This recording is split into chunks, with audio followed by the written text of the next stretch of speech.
केसी वेणुगोपाल जी, रणदीप सुरजेवाला जी, मल्लिकार्जुन खड़गे जी, डीके शिव कुमार जी, सिद्धरमैया जी,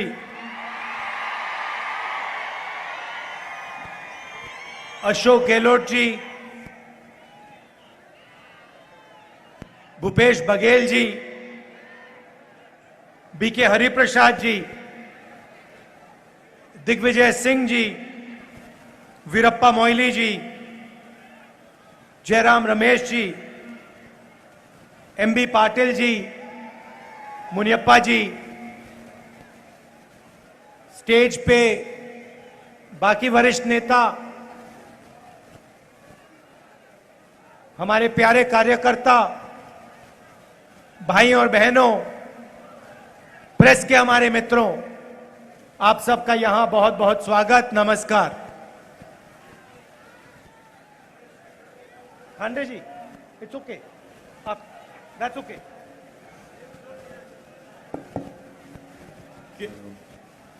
केसी वेणुगोपाल जी ಅವರೇ, no need, no need.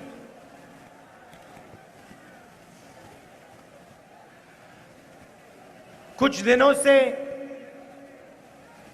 अब हम भारत जोड़ो यात्रा पर कन्याकुमारी से कश्मीर जा रहे हैं।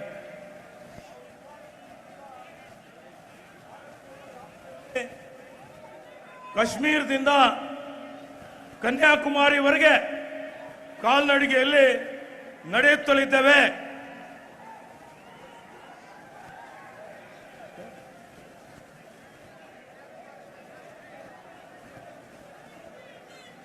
3,500 किलोमीटर का सफर है। शुरुआत कन्याकुमारी में की, उसके बाद केरला और अब कर्नाटक। 3,500 ಕಿಲೋಮೀಟರ್ ಒಂದು ಯಾತ್ರೆ ಇದೆ। ಮೊದಲು ಕೇರಳದಿಂದ ಪ್ರಾರಂಭ ಆಗಿ ತಮಿಳುನಾಡಿನಿಂದ कर्नाटक राज्यಕ್ಕೆ ಬಂದಿದ್ದೇವೆ। शुरुआत में हम सब ने सोचा था, मैंने भी सोचा था कि 3,500 किलोमीटर 3,500 किलोमीटर चलना आसान बात नहीं। ಪ್ರಾರಂಭದಲ್ಲಿ ನಾನು 3,500 ಕಿಲೋಮೀಟರ್ ನಡೆಯುವುದು ಸಾಮಾನ್ಯ ವಿಷಯವಲ್ಲ ಅಂತ ತಿಳ್ಕೊಂಡಿದ್ದೆ। मगर जब हमने चलना शुरू किया, पहले दिन, दूसरे दिन, पांचवें दिन चलना काफी आसान लगने लगा। ನಾನು ಯಾವಾಗ ನಡಿಗೆ ಪ್ರಾರಂಭ ಮಾಡಿದೆ, 1ನೇ ದಿವಸ, 2ನೇ ದಿವಸ, 3ನೇ ದಿವಸ, 5ನೇ ದಿವಸ ದಿನ ಕಳೆದಂತೆ ನನ್ನ ನಡಿಗೆ ಬಹಳ ಸುಲಭವಾಗಿ ನಡೆಯುವಂತದ್ದಾಯಿತು। ऐसे लग रहा था कि कोई ना कोई शक्ति पीछे से पूरी यात्रा को आगे की ओर धकेल रही है। ನನಗೆ ಹಿಂಗೆ ಅನಿಸ್ತಾ ಇತ್ತು, ಯಾವುದೋ ಒಂದು ಶಕ್ತಿ ಈ ಯಾತ್ರೆಯನ್ನು ಹಿಂದಿನಿಂದ ನಮಗೆ ಮುಂದೆ ನಡಿಲಿಕ್ಕೆ ಅವಕಾಶ ಕೊಡ್ತಾ ಇದೆ, ಶಕ್ತಿ ಕೊಡ್ತಾ ಇದೆ। जब भी यात्रा में थकान होती है तो कोई ना कोई दौड़ता हुआ आता है, मदद करके चला जाता है। ಯಾವಾಗಲೂ ಯಾತ್ರೆಯಲ್ಲಿ ದಣಿವಾಗಿದ್ದಾಗ ಯಾರಾದರೂ ಓಡ್ತಾ ಬರ್ತಾರೆ, ಆ ಯಾತ್ರಿಗಳಿಗೆ ಸಹಾಯವನ್ನು ಮಾಡ್ತಾರೆ। कभी छोटा सा बच्चा कुछ कह देगा, कभी कोई विकलांग व्यक्ति आके कुछ कह देगा, कभी एक बुजुर्ग व्यक्ति आके कुछ कह देगा, उन शब्दों से मदद मिल जाती है। ಯಾವಾಗ ಸಣ್ಣ ಮಗು ಬಂದು ನಮಗೆ ಮಾತನಾಡ್ತಾರೆ, ಯಾವಾಗ ಒಬ್ಬ ವೃದ್ಧ ವ್ಯಕ್ತಿ ಬಂದು ಮಾತನಾಡ್ತಾರೆ, ಯಾವಾಗ ಒಬ್ಬ ಬೇರೆ ಮಹಿಳೆ ಬಂದು ಮಾತಾಡ್ತಾರೆ, ಅವಾಗ ನಮಗೆ ಮುಂದೆ ಹೋಗ್ಲಿಕ್ಕೆ ಹೆಚ್ಚಿನ ಶಕ್ತಿ ದೊರಕುತ್ತದೆ। और देखिए, ये पहली बार पब्लिक मीटिंग में बकरी आई है। ನೋಡಿ, ಈಗ ಮೊದಲನೇ ಸಲ ನಮ್ಮ ಸಾರ್ವಜನಿಕ ಸಭೆಯಲ್ಲಿ ಕುರಿ ಬಂದಿದೆ। भैया उसको तंग मत करो, ಅದಕ್ಕೆ ತಂಗ ಮಾಡಬೇಡಿ। तो ये यात्रा हमने क्यों शुरू की? ಈ ಯಾತ್ರೆ ನಾವು ಯಾಕೆ ಪ್ರಾರಂಭ ಮಾಡಿದ್ದೇವೆ? इसका क्या मतलब है, इसका क्या लक्ष्य है, और ये जो हमें हर रोज मदद मिल रही है, ये क्यों मिल रही है? ಇದರ ಉದ್ದೇಶ ಏನಿದೆ, ಇದರ ಲಕ್ಷ್ಯ ಏನಿದೆ, ಮತ್ತು ದಿನಾಲು ನಮಗೆ ಏನು ಶಕ್ತಿ ಕೊಡ್ತಾ ಇದೆ, ಇದರ ಹಿಂದೆ ಯಾರು ಏನಿದೆ ಅಂತ ಹೇಳಿ ನಾನು ಹೇಳಲಿಕ್ಕೆ ಬಯಸ್ತೇನೆ। और ये जो शक्ति हमें मदद कर रही है, ये किन लोगों की शक्ति है? ಇದೇನ್ ಶಕ್ತಿ ನಮಗೆ ಸಹಾಯ ಮಾಡ್ತಾ ಇದೆ, ಇದು ಯಾರದ್ದಿದೆ? और ये शक्ति हमें क्यों मदद कर रही है? ಈ ಶಕ್ತಿ ನಮಗೆ ಯಾಕೆ ಸಹಾಯ ಮಾಡ್ತಾ ಇದೆ? ये सवाल उठते हैं। ಈ ಪ್ರಶ್ನೆ ಹೇಳ್ತಾ ಇದೆ। हमने इस यात्रा को नाम भारत जोड़ो यात्रा दिया। ಈ ಯಾತ್ರೆಗೆ ನಾವು ಭಾರತ್ ಜೋಡೋ ಅಂತ ಹೆಸರನ್ನು ಇಕ್ಕಿದ್ದೇವೆ। क्योंकि हमें लगा और करोड़ों लोगों को लग रहा है कि बीजेपी आरएसएस की विचारधारा, नफरत की विचारधारा, हिंसा की विचारधारा देश को बांट रही है, देश को कमजोर कर रही है।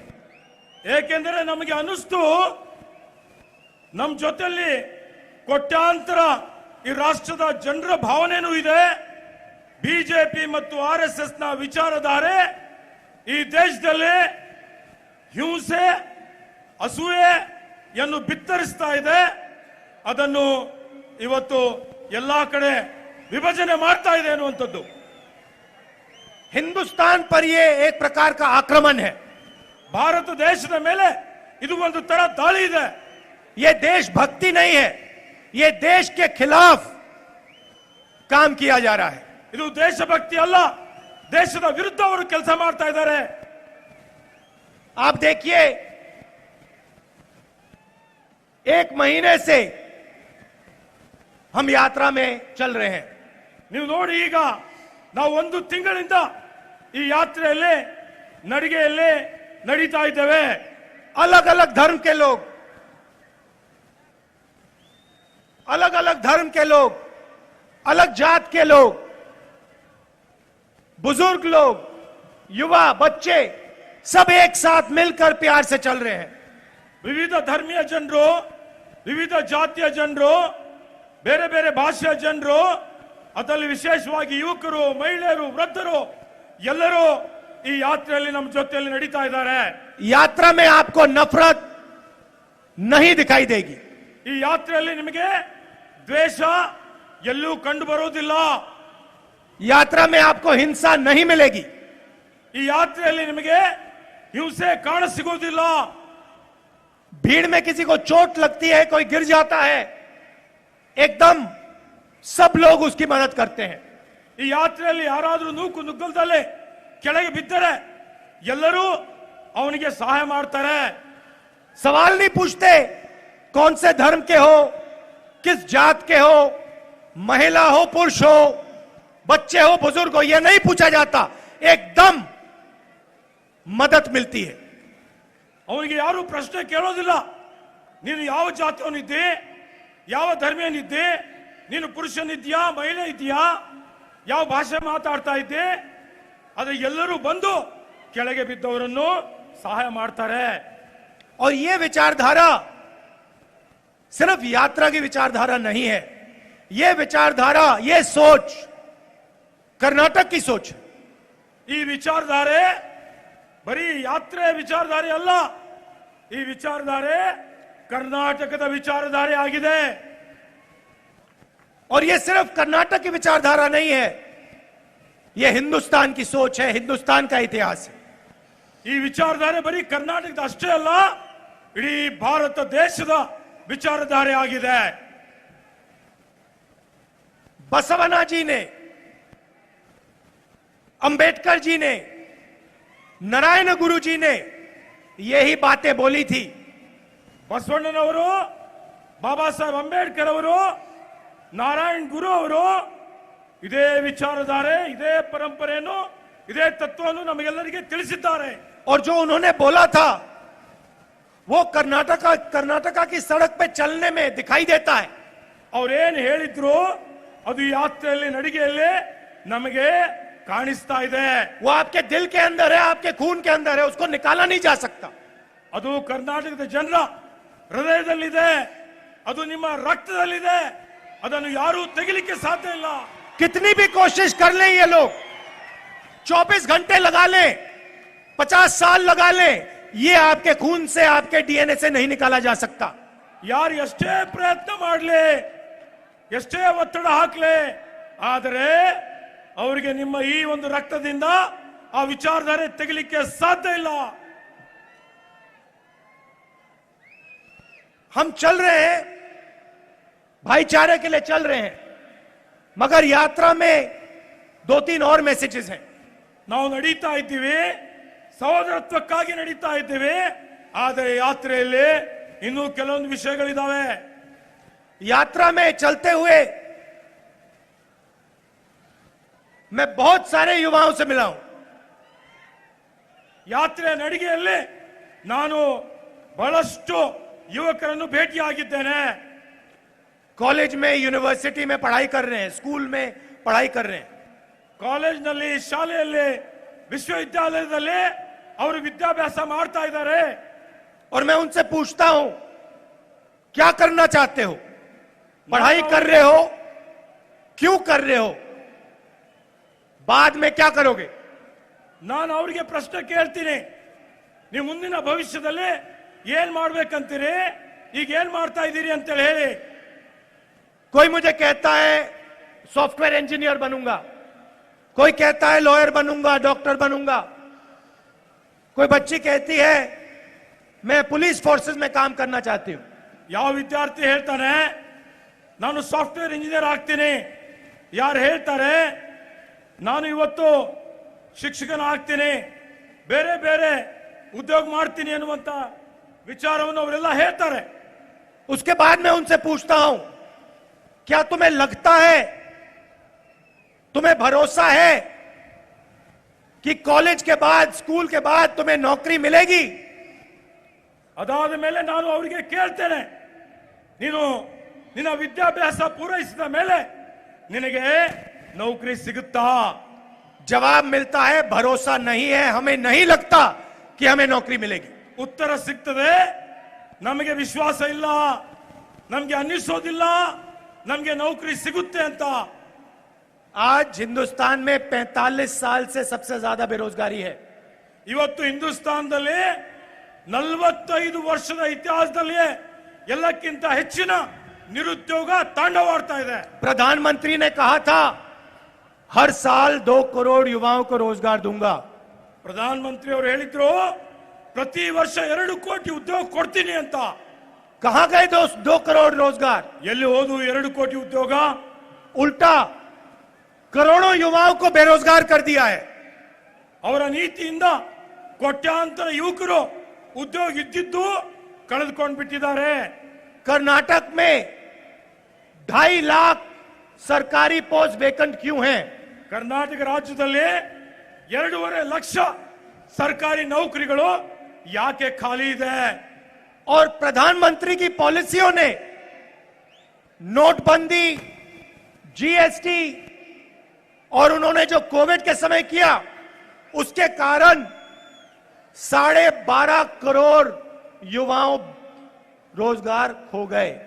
ಪ್ರಧಾನಮಂತ್ರಿ ಅವರ ನೀತಿಯಿಂದ ಅವರೇನು ನೋಟ್ಬಂದಿ ಮಾಡಿದ್ರು, ಜಿಎಸ್ಟಿ ಅವೈಜ್ಞಾನಿಕವಾಗಿ ಅನುಷ್ಠಾನ ಮಾಡಿದ್ರು, ಇವೆಲ್ಲ ಅವರ ತಪ್ಪಿನಿಂದ 12.5 ಕೋಟಿ ಜನ अच्छा कर्नाटक में अगर आपको पुलिस का सब इंस्पेक्टर बनना है तो आप 80 लाख रुपए देकर बन सकते हो। ನೀವು ಕರ್ನಾಟಕ ರಾಜ್ಯದಲ್ಲಿ ಪೊಲೀಸ್ ಇನ್ಸ್ಪೆಕ್ಟರ್ ಆಗಬೇಕು ಅಂತ ಹೇಳಿದ್ರೆ 80 ಲಕ್ಷ ರೂಪಾಯಿ ಲಂಚ ಕೊಡಬೇಕಾಗ್ತದೆ। पैसा है तो कर्नाटक में आप सरकारी नौकरी खरीद सकते हो। ನಿಮ್ಮಲ್ಲಿ ದುಡ್ಡಿದ್ರೆ ಕರ್ನಾಟಕ ರಾಜ್ಯದಲ್ಲಿ ಸರ್ಕಾರಿ ನೌಕರಿ ನೀವು ಖರೀದಿ ಮಾಡಬಹುದು। पैसा नहीं है तो जिंदगी भर बेरोजगार रहो। ದುಡ್ಡಿಲ್ಲ ಅಂತ ಹೇಳಿದ್ರೆ ಜೀವನ ಪರ್ಯಂತ ನಿರುದ್ಯೋಗಿಗಳಾಗಿ ಇರ್ತೀರಿ। कोऑपरेटिव बैंक्स में स्कैम, असिस्टेंट प्रोफेसर की नौकरियों के लिए स्कैम, ಸಹಕಾರಿ ಬ್ಯಾಂಕಿನಲ್ಲಿ ಹಗರಣ, ಉಪನ್ಯಾಸಕರ ನೇಮಕಾತಿಯಲ್ಲಿ ಹಗರಣ, ಎಲ್ಲಾ ನೇಮಕಾತಿಗಳಲ್ಲಿ ಬ್ರಹ್ಮಾಂಡ ಭ್ರಷ್ಟಾಚಾರ ಮತ್ತು ಹಗರಣ ನಡೀತಾ ಇದೆ। इसीलिए कर्नाटक की सरकार को 40% की सरकार नाम दिया गया है। ಆದುದರಿಂದಲೇ ಕರ್ನಾಟಕ ಸರ್ಕಾರಕ್ಕೆ 40% ಸರ್ಕಾರ, ಕಮಿಷನ್ ಸರ್ಕಾರ ಅಂತೂ ಬಿರುದು ಕೊಡಲಾಗಿದೆ। जो भी करवाना है 40% कमीशन देके करवाया जा सकता है। ಏನೇ ಕಾಮಗಾರಿ ಮಾಡಬೇಕಾದ್ರೂ 40% ಕಮಿಷನ್ ಕೊಟ್ಟು ಆ ಕಾಮಗಾರಿ ಮಾಡಿಕೊಳ್ಳಬೇಕಾಗ್ತದೆ। तो यात्रा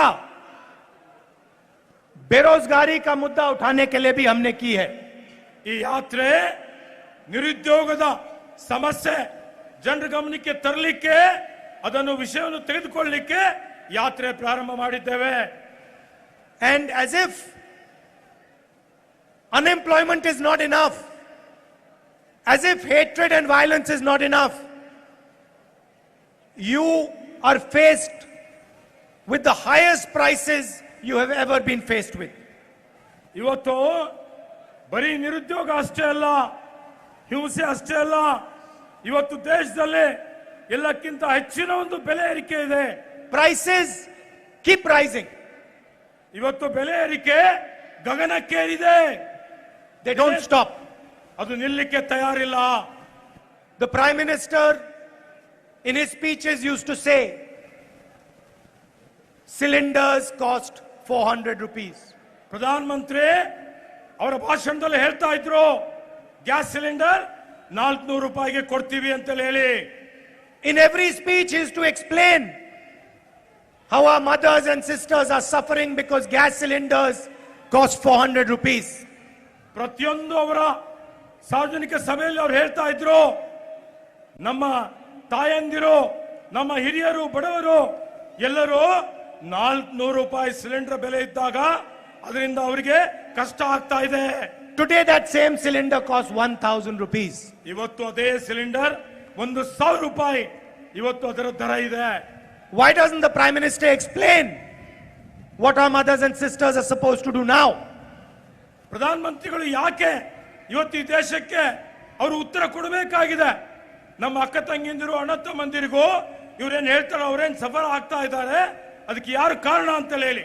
The prices of petrol and diesel are the highest we have seen in a very long time. Petrol ಮತ್ತು ಡೀಸೆಲ್ ಬೆಲೆ ಇಡೀ ಇತಿಹಾಸದಲ್ಲಿ ಎಲ್ಲಕ್ಕಿಂತ ಹೆಚ್ಚಿನ ಬೆಲೆ ಏರಿಕೆ ಆಗಿದೆ। So on one side you're hit by unemployment, on the other side you're hit by high prices and you're being squeezed in between. ಒಂದು ಕಡೆ ನಿಮಗೆ ನಿರುದ್ಯೋಗ ಇದೆ, ಇನ್ನೊಂದು ಕಡೆ ನಿಮಗೆ ಬೆಲೆ ಏರಿಕೆ ಇದೆ, ಎರಡರ ನಡುವೆ ನೀವು ಇವತ್ತು ಸ್ಕ್ವೀಸ್ ಆಗ್ತಾ ಇದ್ದೀರಿ। Throughout my walk I have been meeting farmers. ನನ್ನ ಸಂಪೂರ್ಣ ಕಾಲ್ನಡಿಗೆಯಲ್ಲಿ ನಾನು ರೈತರನ್ನು ಭೇಟಿ ಆಗ್ತಾ ಇದ್ದೇನೆ। And every single farmer I meet, I ask him about his situation. ನಾನು ಭೇಟಿಯಾದ ಎಲ್ಲಾ ರೈತರಿಗೆ ಅವರ ಕೃಷಿ ಉತ್ಪನ್ನಗಳ ಬಗ್ಗೆ ಕೇಳಿದ್ದೇನೆ। I ask him how much money he puts into his farm. ನಾನು ರೈತರಿಗೆ ಕೇಳಿದ್ದೇನೆ, ಅವನು ಕೃಷಿ ಉತ್ಪಾದನೆ ಮಾಡಲಿಕ್ಕೆ ಎಷ್ಟು ಖರ್ಚು ಮಾಡ್ತಾನೆ। And then I ask him or her how much money she gets out of her farm. ನಾನು ಆಮೇಲೆ ಅವನಿಗೆ ಕೇಳ್ತೇನೆ, ಕೃಷಿ ಉತ್ಪಾದನೆ ಆಗಿದ ಮೇಲೆ ಅವನಿಗೆ ಎಷ್ಟು ಹಣ ಬರ್ತದೆ। And it is very obvious that farmers simply cannot make money without help. ಇದು ಎಲ್ಲರಿಗೂ ತಿಳಿದಿರೋ ವಿಷಯವಾಗಿದೆ।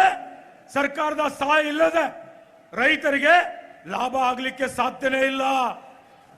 And instead of helping the farmer, for the first time India's farmers have to pay GST.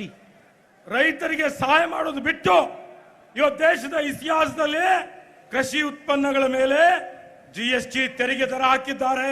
They have to pay 5% GST on fertilizers, ಅವರು 12% GST on tractors, 18% GST on pesticides. 5% GST ಗೊಬ್ಬರದ ಮೇಲೆ ಹಾಕಿದ್ದಾರೆ. ಅವರು 18% GST 12% tractor ಮೇಲೆ ಹಾಕಿದ್ದಾರೆ. Farmer after farmer told me that they do not get the minimum support price. ರೈತರು ಪ್ರತಿಯೊಬ್ಬರು ನನಗೆ ಅವರಿಗೆ ಕನಿಷ್ಠ ಬೆಂಬಲ ಬೆಲೆ ಸಿಗೋದಿಲ್ಲ ಅಂತ ಹೇಳಿದ್ದಾರೆ.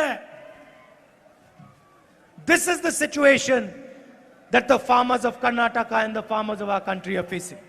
ಇವತ್ತು ರೈತರು ಇಡೀ ಕರ್ನಾಟಕದಲ್ಲಿ ಅಷ್ಟೇ ಅಲ್ಲ, ಇಡೀ ದೇಶದಲ್ಲಿ ಇಂಥ ಒಂದು ಸಂಕಷ್ಟವನ್ನು ಎದುರಿಸ್ತಾ ಇದ್ದಾರೆ. At the same time, the government is anti-SC, ST. ಅದೇ ರೀತಿಯಲ್ಲಿ ಈ ಸರ್ಕಾರ ಪರಿಶಿಷ್ಟ ಜಾತಿ ಪರಿಶಿಷ್ಟ ವರ್ಗದ ವಿರುದ್ಧ ಕೆಲಸ ಮಾಡ್ತಾ ಇದೆ. There is a 50% rise in atrocities against our SC and ST brothers and sisters. ಈ ಸರ್ಕಾರ ಬಂದ ಮೇಲೆ ಇವತ್ತು ಪರಿಶಿಷ್ಟ ಜಾತಿ ಪರಿಶಿಷ್ಟ ಪಂಗಡ ಜನಗರ ಮೇಲೆ 50% ದೌರ್ಜನ್ಯ ಜಾಸ್ತಿ ಆಗಿದೆ. Money that was supposed to be for the development of SC and ST communities has been diverted. 8,000 crores of your money has been diverted from you and taken from you. Karnataka ರಾಜ್ಯದಲ್ಲಿ ಪರಿಶಿಷ್ಟ ಜಾತಿ ಪರಿಶಿಷ್ಟ ಪಂಗಡ ಜನರಿಗೆ ಮೀಸಲಿಟ್ಟಂತ 8,000 ಕೋಟಿ ರೂಪಾಯಿ ಬೇರೆ ಕಾಮಗಾರಿಗಳಿಗೆ ಇವರು ಸ್ಥಳಾಂತರ ವರ್ಗಾವಣೆ ಮಾಡಿದ್ದಾರೆ. And when we were in power, we constituted the Nangmohan Das committee. ನಾವು ಸರ್ಕಾರದಲ್ಲಿದ್ದಾಗ ನಾಗಮೋಹನ್ ದಾಸ್ ಜಸ್ಟಿಸ್ ನಾಗಮೋಹನ್ ದಾಸ್ ಸಮಿತಿಯನ್ನು ರಚನೆ ಮಾಡಿದ್ದೇವೆ. It recommended an increase in ST reservation from 3% to 7%. Nagamohan Das ಸಮಿತಿ SC ST ರಿಸರ್ವೇಶನ್ SCಗೆ ಇವತ್ತು 15ರಿಂದ 17, STಗೆ 3ರಿಂದ 7% ಜಾಸ್ತಿ ಮಾಡಲಿಕ್ಕೆ ಶಿಫಾರಸು ಮಾಡಿದೆ. And SC reservation from 15% to be increased to 17%. ಪರಿಶಿಷ್ಟ ಜಾತಿಯ ಮೀಸಲು 15ರಿಂದ 17%ಗೆ ಇವತ್ತು ಶಿಫಾರಸು ಮಾಡಿದೆ. Why is the BJP government refusing to implement this? BJP ಸರ್ಕಾರ ಇದನ್ನು ಯಾಕೆ ಅನುಷ್ಠಾನ ಮಾಡ್ತಾ ಇಲ್ಲ, ಯಾಕೆ ವಿಳಂಬ ಮಾಡ್ತಾ ಇದೆ? The BJP government in Karnataka should stop making excuses and should implement this at once. BJP ಸರ್ಕಾರ ಯಾವುದೇ ಒಂದು ರೀತಿಯ ಎಕ್ಸ್ಕ್ಯೂಸ್ ಹೇಳದೆ ಬಹಾನ ಹೇಳದೆ ತಕ್ಷಣವೇ ಜಾರಿ ಮಾಡಬೇಕು ಅಂತ ಒತ್ತಾಯ ಮಾಡ್ತೇನೆ. I would also like to remind you that it was the BJP that said Article 371 could not be carried out. ಬಂಧುಗಳೇ, ಈ ಭಾಗ ಕಲ್ಯಾಣ ಕರ್ನಾಟಕ ಭಾಗ ಬಿಜೆಪಿ ಸರ್ಕಾರ ಇದ್ದಾಗ ವಿಶೇಷ ಸ್ಥಾನಮಾನ ಕೊಡಬೇಕು ಅನ್ನಂತ ಸಂದರ್ಭದಲ್ಲಿ ಅದನ್ನು ಅವರು ತಿರಸ್ಕಾರ ಮಾಡಿದ್ರು. Both Mr. Vajpayee and Mr. Advani refused to do it. Vajpayee ಅವರು ಮತ್ತು ಅಡ್ವಾಣಿ ಅವರು ನಮ್ಮ ಪ್ರಸ್ತಾವನೆ ತಿರಸ್ಕಾರವನ್ನು ಮಾಡಿದ್ರು. And it was the Congress party that gave you 371. Congress ಪಕ್ಷ ಸರ್ಕಾರ ಇದ್ದಾಗ 371 ಅನುಚ್ಛೇದ ತಿದ್ದುಪಡಿ ತಂದು ಈ ಭಾಗಕ್ಕೆ ವಿಶೇಷ ಸ್ಥಾನಮಾನ ಕೊಡಲಾಗಿದೆ. And we gave it to you because we recognized that you were struggling. ನಾವು ಇದನ್ನು ಕೊಟ್ಟಿದ್ದೇವೆ ಯಾಕೆಂದ್ರೆ ನೀವು ಬಹಳ ಕಷ್ಟವನ್ನು ಅನುಭವಿಸ್ತಾ ಇದ್ದೀರಿ, ಇದು ಅಭಿವೃದ್ಧಿ ಆಗದೇ ಇರುವಂತಹ ಪ್ರದೇಶ ಇದೆ ಅಂತ. And the result has been thousands and thousands of youngsters have got an opportunity, have got employment. ನಾವು 371 ಕಲಂ ತಿದ್ದುಪಡಿ ಮಾಡಿದಕ್ಕಾಗಿ ಸಾವಿರಾರು ಜನರಿಗೆ ಇವತ್ತು ಸರ್ಕಾರಿ ನೌಕರಿಯಲ್ಲಿ ಉದ್ಯೋಗ ಸಿಕ್ಕಿದೆ. Thousands of crores of rupees has been spent on development of this area.